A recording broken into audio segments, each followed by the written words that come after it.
하겠습니다. 잘 나오셨습니다. 성도님 얼굴만 봐도 은혜가 됩니다. 사랑하고 축복합니다. 사랑하고 축복합니다. 오늘 말씀 셈과 함과 야벳의 족보에 대한 말씀인데요. 오늘 말씀은 참 전하기가 어렵다라는 느낌을 받았습니다. 많은 목사님들이 일부러 이 본문을 택해서 설교하지는 않겠구나 이런 생각도 해보았습니다. 우리가 창세기 1장부터 쭉 지금까지 진행을 해오고 있기 때문에 오늘 본문 말씀을 지나갈 수 없어서 제가 전하기는 하지만 좀 복잡하고 지루할 수도 있겠다 이런 생각도 해보았습니다. 하지만 본문 안에 큰 교훈들이 우리에게 있기 때문에 그 교훈들을 중심으로 하나님의 은혜를 함께 나눌 수 있기를 원합니다. 오늘 본문 1절을 보면 노아의 아들 셈과 함과 야벳의 족보는 이러하니라 라고 말씀을 시작하고 있습니다. 셈과 함과 야벳의 아버지는 노아이지요. 노아는 480세에 하나님으로부터 방주를 지으라 라는 명령을 받았습니다. 그리고 그로부터 120년 동안 성실하게 꾸준히 하나님께서 맡겨주신 사명을 잘 감당했습니다. 노아에 대해서 성경에 이런 말씀이 있죠. 노아는 의인이요 당대의 완전한 자라. 지난번에도 말씀을 드렸듯이 이 완전하다라는 이 단어의 의미가 성실하다라는 것입니다. 하나님께서 보시는 가장 중요한 기준 중에 하나가 성실함이라는 것이죠. 완전하지는 못해도 성실하면 하나님께서 보시기에 완전하다 이렇게 평가를 해 주시는 것입니다. 노아는 그렇게 성실하게 120년 동안 방주를 지었던 것입니다. 노아가 120년 동안 방주를 지었다는 그 근거는 창세기 6장 3절 말씀에 있습니다. 그들의 날은 120년이 되리라. 하나님께서 말씀하여 주신 이 말씀 때문에 노아가 480세에 하나님으로부터 이 세상은 결국은 물로 심판을 당하게 될 것임을 듣게 되었고, 그리고 그때로부터 120년간 방주를 지었다라고 우리가 생각해 볼 수 있는 것이지요. 노아는 하나님의 명령을 받은 이후에 20년 후에 500세 되는 나이에 셈을 낳게 되었습니다. 그리고 그 이후에 함과 야벳을 낳게 되었습니다. 500세의 아들을 낳았다라는 것은 성경에 그동안 우리가 여러 인물들을 지금까지 살펴보지 않았습니까? 이러한 인물들 중에 가장 늦은 나이에 이 아들들을 낳게 되었다는 것을 알 수 있어요.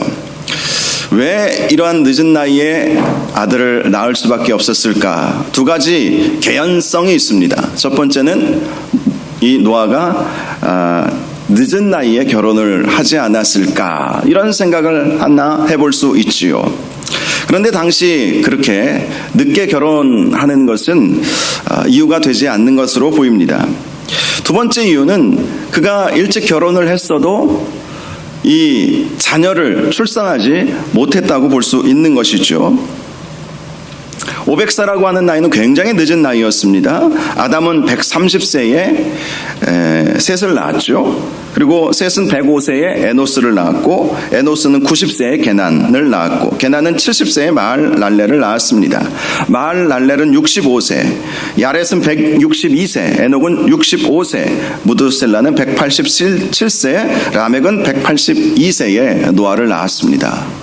그런 나이에 비해서 노아는 상당히 늦은 나이에 자녀를 출산하게 되었던 것입니다. 이렇게 늦은 나이에 출산했다라는 것은 또 다른 의미로 그가 480세에 하나님의 명령을 받지 않았습니까? 사명을 받지 않았습니까? 그가 그동안 자녀를 출산하지 못했지만 하나님으로부터 사명을 받은 이후에 하나님께서 그에게 태복을 주시지 않았는가 이런 생각도 해볼 수 있는 것이죠. 아무래도 노아와 그의 아내가 방주를 둘이서 짓는 것은 무리일 것이고, 그래서 하나님께서는 아들들을 태어나게 하시고 그들과 함께 방주를 짓도록 그렇게 했다고 우리가 볼 수 있습니다. 사명을 받는다라는 것은 그래서 우리에게는 축복이라는 사실을 우리가 꼭 기억했으면 좋겠습니다. 하나님께서 우리에게 어떤 사명을 주셨을 때에는 그저 우리에게 어떤 일을 시키기 위해서가 아니라 우리에게 복 주시기 위해서라는 사실을 기억해야 하는 것입니다. 과거에는 자녀를 많이 낳는다라는 것은 하나님의 복으로 인식을 했습니다. 실제로 오늘날에도 하나님께서 자녀들을 우리에게 주시면 그것은 하나님의 복인 것이죠. 자, 노아가 480세 되던 해에 하나님으로부터 사명을 받고 20년 동안 꾸준히 이제 방주를 짓는 기초를 준비하지 않았겠습니까? 그리고 이제 방주를 하나하나 지어야 하는데 누군가의 도움의 손길이 필요하죠. 그리고 다른 사람들은 전혀 도와주지 않고 오히려 비난하고 조롱했습니다. 그런 상황 속에서 하나님은 노아에게 아들들을 주심으로 그 아들들이 성장하면서 방주를 함께 지어서 120년 동안 방주를 완성할 수 있게 되었던 것입니다. 노아는 자녀들을 낳고 그들을 신앙적으로 잘 양육을 했을 것입니다. 우리가 그 사실을 잘 알 수 있는 것이 노아의 아버지 라멕이 노아를 신앙으로 잘 양육했기 때문이었죠. 노아의 아버지 라멕은 노아를 낳은 이후에 그의 이름을 이런 의미를 가진 이름으로 지어줬습니다. 여호와께서 땅을 저주하심으로 수고롭게 일하는 우리를 이 아들이 안위하리라. 아들을 낳은 이후에 노아라고 이름을 지은 이유가 세상에서 수고롭게 일하는 많은 사람들에게 위로함을 주는, 하나님의 위로함을 주는 아들이 되기를 원하는 마음으로 아들의 이름을 그렇게 지었던 것이고 또 그렇게 아들을 양육했던 것이죠. 그래서 노아는 아버지 람에게 신앙의 영향을 받아서 성장해 나아갈 수 있었던 것이죠. 또 한 사람 노아에게 영향을 끼쳤던 사람이 있다면 바로 그의 할아버지 무두셀라였습니다. 무두셀라는 인류 역사상 가장 오래 살았습니다. 969세. 천수를 누린 사람이죠. 천수를 누린 사람입니다. 969세까지 그는 살았는데 300년간 하나님과 동행하다가 죽음을 보지 않고 천국으로 간 에녹의 아들이 바로 무두셀라였죠. 자, 이 무두셀라도 아버지 에녹의 영향을 받아서 이렇게 우리 권사님 좀 잘 좀 해주시면 좋을 것 같아요. 잠깐 누워 계시는 건가요? 로 이렇게 잘 성장할 수 있었던 것이고 또 이 무두셀라는 마지막 순교자로 이렇게 평가를 받고 있습니다. 왜냐하면 그의 이름 자체가 그가 죽을 때 세상에 끝이 온다. 그가 죽을 때 세상에 끝이 온다. 이런 뜻을 가지고 있기 때문에 많은 학자들은 하나님께서 이 무두셀라가 마지막 홍수전에 순교를 당하고 그 순교를 당한 그 모습을 보면서 마지막 최종 심판의 날을 정하게 되었다. 이렇게 보고 있는 것이죠. 자, 이렇게 해서 노아는 믿음의 선진들을 통해서 믿음의 조상들을 통해서 믿음으로 성장해 왔고 또 자신도 아들들을 믿음으로 양육했다는 사실을 우리가 알 수 있는 것이죠. 그러니 120년 동안 방주를 지을 때 그의 아들들이 옆에서 함께 도와줄 수 있었던 것이고 그들도 다 방주에 들어가서 함께 하나님의 구원을 경험할 수 있었던 것이죠. 자, 오늘 본문 창세기 10장을 보면 셈과 함과 야벳의 후손 70명의 인물이 등장하고 있습니다. 야벳에 속한 사람은 14명이 등장하고 있고요. 함에게 속한 사람은 30명, 그리고 셈에게 속한 사람은 26명이 등장하고 있습니다. 창세기 9장 1절을 보면 하나님은 노아와 아들들에게 복을 주시면서 이렇게 말씀하셨죠. 생육하고 번성하여 땅에 충만하라. 당시 노아는 더 이상 출산할 수 없었기 때문에 이 말씀은 이 세 아들들에게 주신 하나님의 직접적인 말씀이었습니다. 이전까지는 아버지 노아가 경험한 하나님을 그들이 믿고 따랐다면 홍수 이후에는 그들의 하나님, 아버지의 하나님만이 아닌 자신들의 하나님이심을 알고 그 하나님의 말씀에 따라 순종한 결과로 이렇게 수많은 자손들이 태어나게 되었다라는 것을 알 수가 있는 것입니다. 특별히 오늘 본문에 나와 있는 이 족보의 순서를 보면 원래는 셈, 함, 야벳이 장남, 차남, 셋째 이렇게 순서이지 않습니까? 그런데 오늘 본문을 보면 야벳, 함, 그리고 셈의 순서로 되어 있다는 특징이 있습니다. 셈은 분명히 노아가 500세에 낳은 장남이었음에도 불구하고 족보에는 가장 마지막에 나와 있는 것입니다. 그 이유는 히브리인들은 가장 중요한 것을 마지막에 기록하는 관습이 있기 때문이고, 또 하나 이 셈의 후손을 통해서 메시아이신 예수 그리스도께서 오시기 때문에 마지막에 이렇게 기술을 해 놓았다고 볼 수 있습니다. 자, 먼저 야벳의 자손들을 살펴보겠습니다. 야벳의 이름의 뜻은 확장이라는 이름의 뜻을 가지고 있습니다. 그리고 그 이름처럼 이 야벳의 후손들은 넓게 퍼져서 살았습니다. 오늘 본문 2절을 보니까 야벳의 아들은 고멜과 마곡과 마대와 야완과 두발과 메섹과 디라스라고 말씀을 합니다. 또 3절을 보면 야벳의 장남인 고멜의 아들은 아스그나스와 리밧과 도갈마라고 말씀을 하고 있습니다. 이들은 오늘날 게르만족과 또 튀르키예 지역에 거주하던 민족들의 조상이 되었다고 합니다. 또 4절을 보면 야벳의 넷째 아들인 야완의 아들은 엘리사와 달시스와 기띔과 도다님이라고 말씀을 하고 있습니다.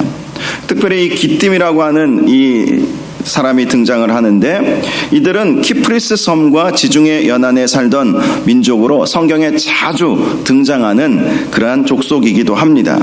그러므로 이 야완의 아들들은 지중해 연안에 흩어져 살았던 사람들의 조상이라고 할 수 있습니다. 성경에는 이 야벳의 아들 중에 첫째와 넷째의 아들들의 이름들만 나오고 있지만 다른 아들들도 나름대로 각 민족의 조상이 되었습니다. 야벳의 둘째 마곡은 러시아 남부 민족인 스키타인의 조상이 되었다고 알려져 있습니다. 또 야벳의 셋째 마대는 성경에 자주 등장하는 메대 족속의 조상이 되었고요. 오늘날 이란 북서부에 사는 민족이 되었습니다.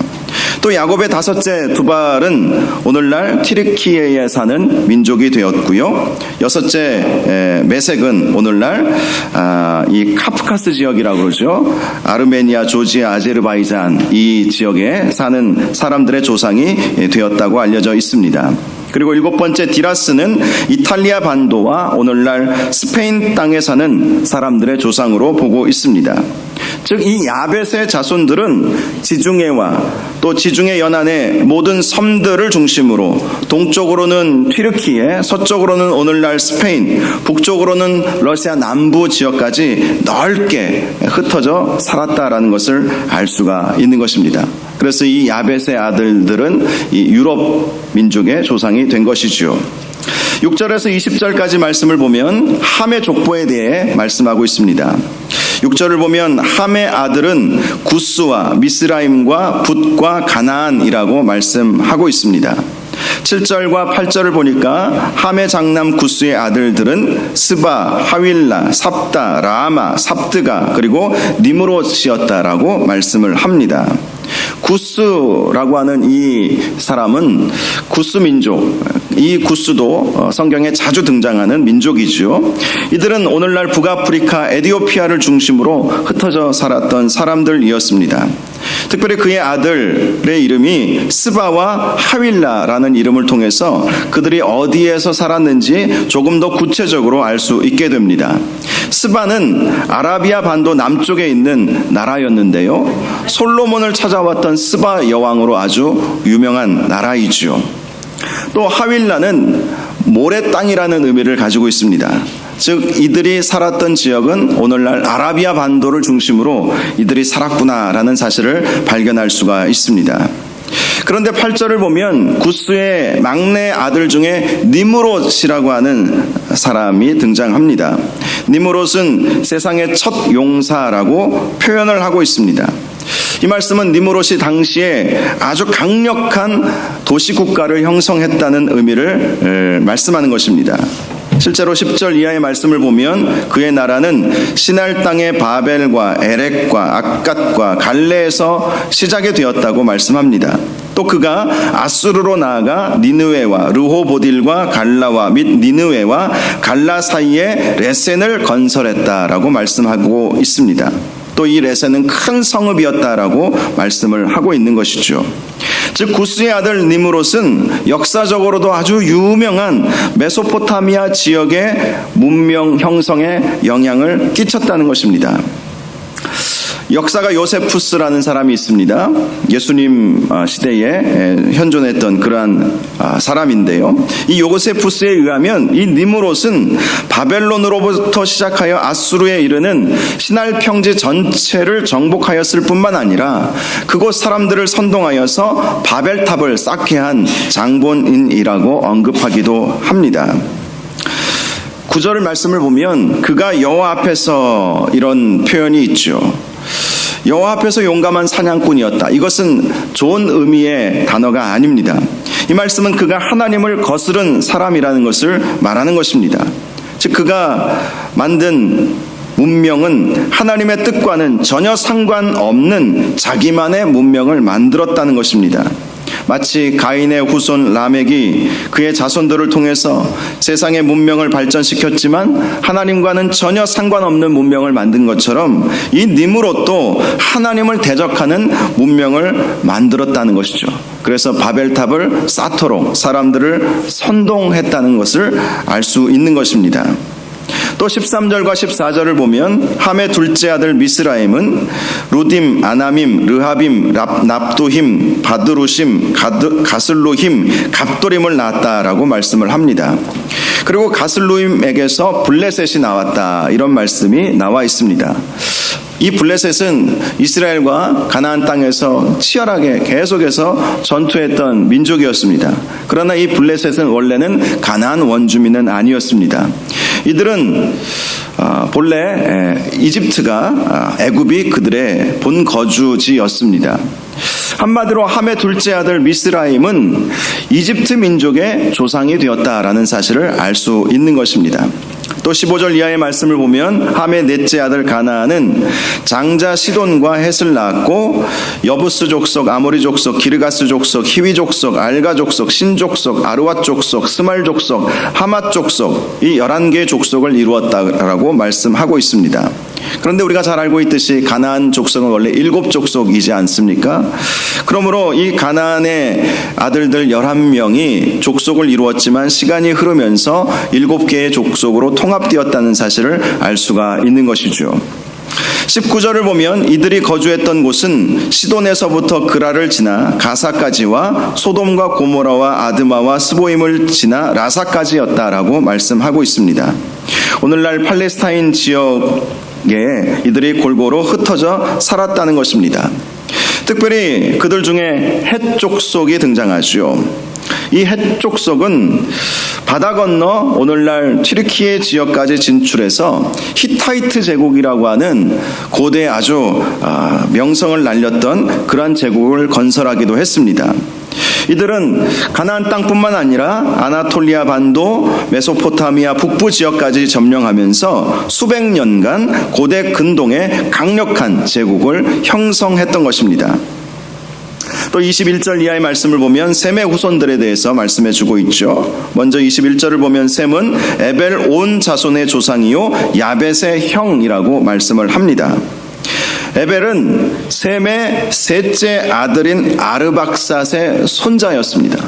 그런데 이 셈으로 따지면 4대 손이죠.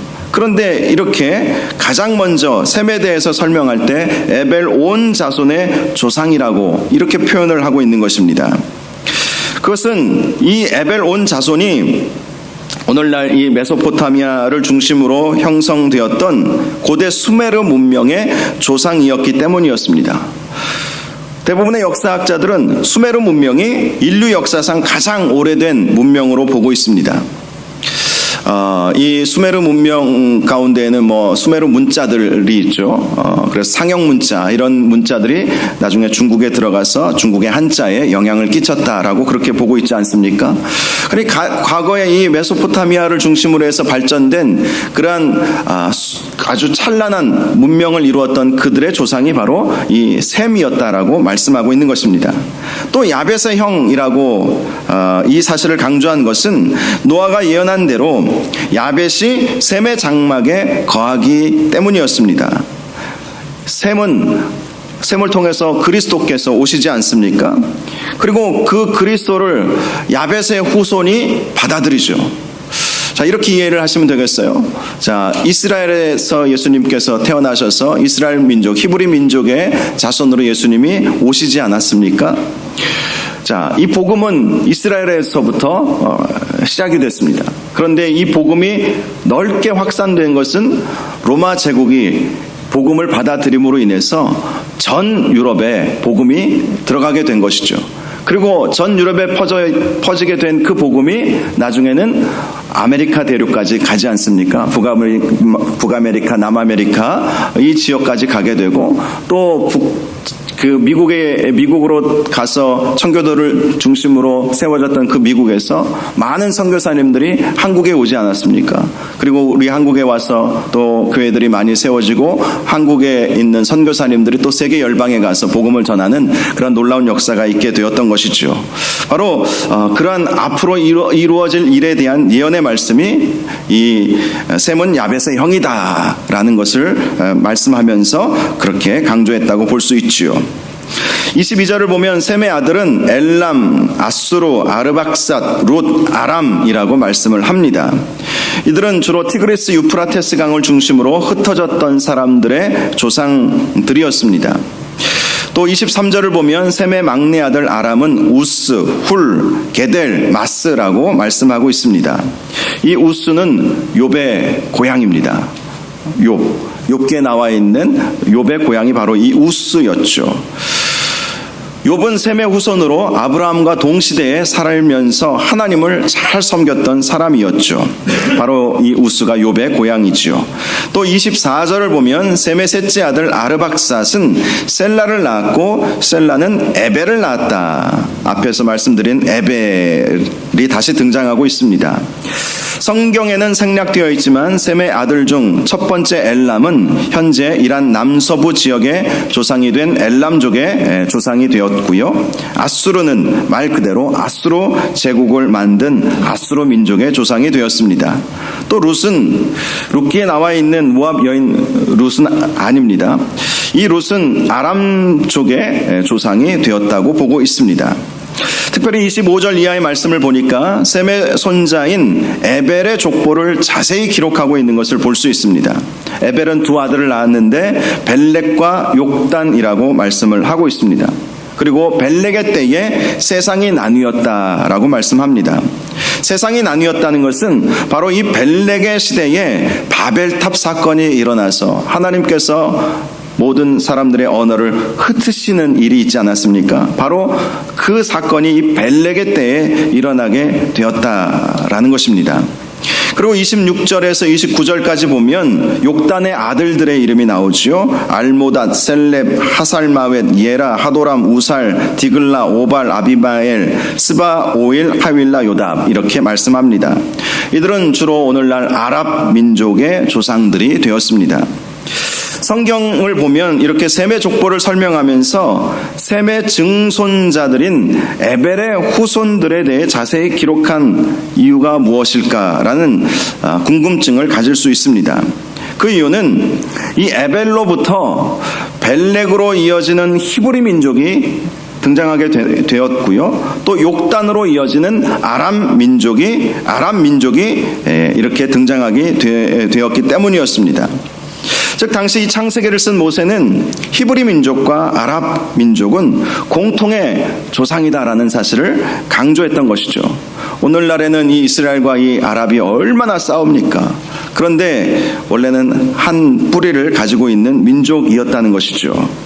특별히 이 모세 시대에 이제 히브리 민족을 모세가 데리고 이제 가나안 땅으로 가고 있는 상황 아니었겠습니까? 당시 히브리 민족은 노예 민족이었어요. 애굽의 노예 민족이었어요. 반면에 아랍 민족은 당시 고대 근동의 찬란한 문화를 발전시키고 있었습니다. 고고학자들의 발전에 따르면 아브라함이 잠시 거주했던 하란의 경우에는 상수도 시설이 갖추어져 있었다고 할 정도였습니다. 그러니 얼마나 발전이 되었겠습니까? 저도 전에, 지금은 거의 가지를 못하지만 선교지를 참 많이 다녀본 적이 있었거든요. 여러 선교지들 다녀보면 지금도 중국이나 필리핀이나 태국이나 이런 오지에 가보면 상수도 시스템이 없는 데가 얼마나 많이 있는지 몰라요. 그저 우물을 퍼와서 그것을 먹고 그것으로 씻고 밥을 하고 그리고 그냥 땅에다 버리는 것이죠. 그리고 화장실 시설도 제대로 갖추어져 있지 않습니다. 그런데 이 아브라함이 예전에 거주했던 이 하란 땅은 그런 모든 시설들이 수천 년 전에 이미 다 갖추어져 있었다는 것이죠. 그러니 당시에 이 아랍인들의 문명, 이들의 조상들의 문명이 얼마나 발전되었는지를 알 수가 있죠. 또 이들은요, 법전도 아주 체계적으로 잘 갖추었다고 해요. 그래서 발견된 법전만 해도 우르남무 법전, 함무라비 법전, 이 함무라비 법전은 여러분 한두 번 들어보셨을 법했을 것입니다. 그런 성문법도 아주 발전시켰던 민족이 바로 이 욕단으로부터 시작된 아랍 민족들이었다는 것을 알 수 있죠. 그렇다면 모세가 왜 이렇게 우리가 에벨 자손으로 아랍과 히브리 민족이 갈라졌다는 사실을 강조했는지를 우리는 알 수가 있겠죠. 우리는 비록 지금은 노예 민족이지만 우리의 형제 민족들은 세상의 문명을 발전시킨 그러한 민족들이다. 자긍심을 심어주기 위해서 이 에벨 온 자손에 대해서 설명했다고 볼 수 있습니다.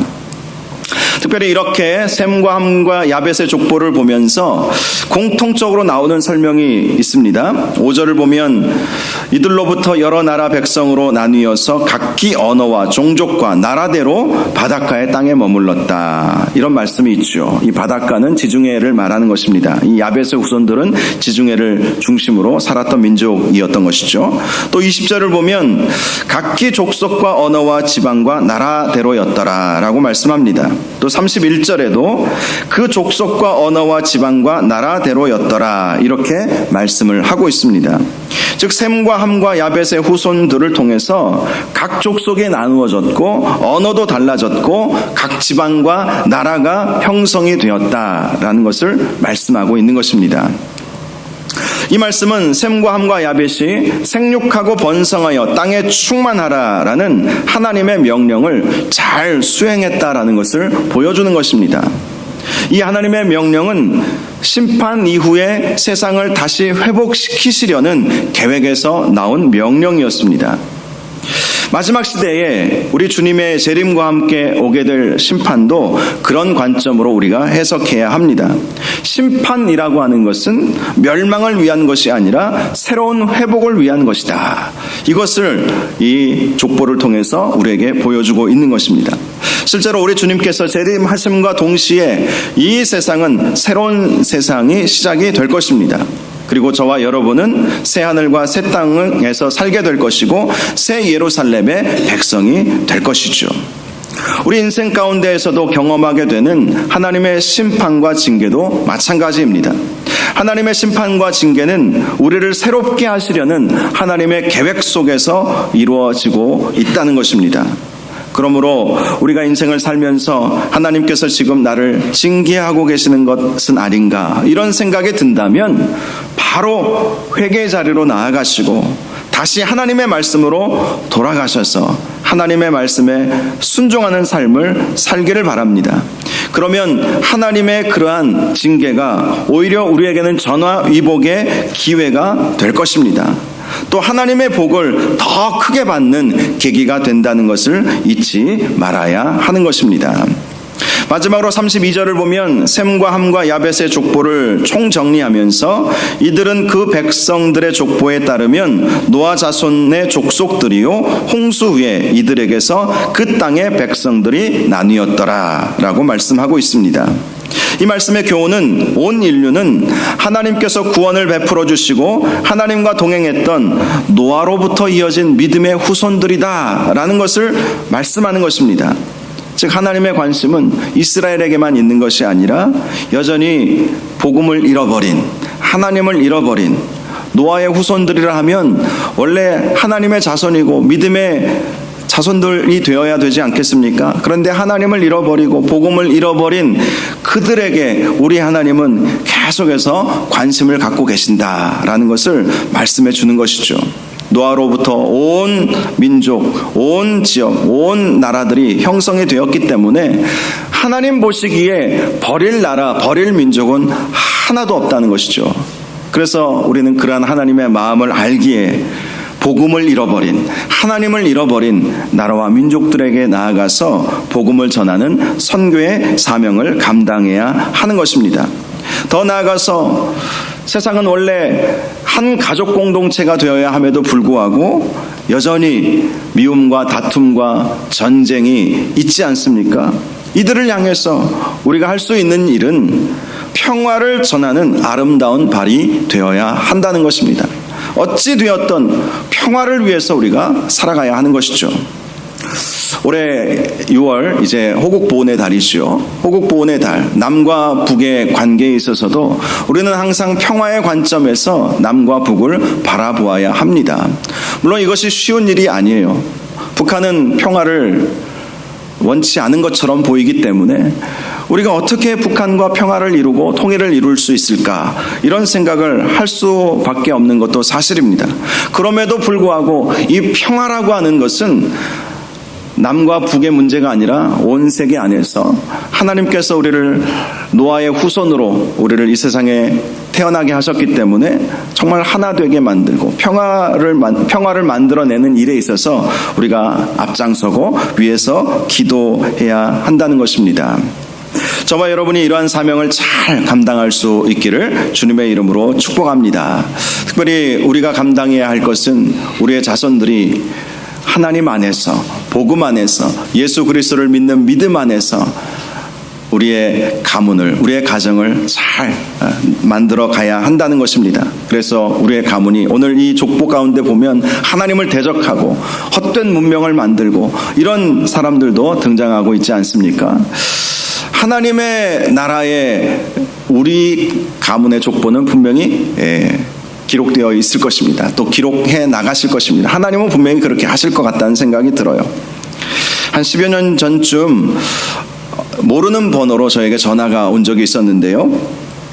전화를 받아보니까 저희 영양천시 종친회에서 전화가 온 거예요.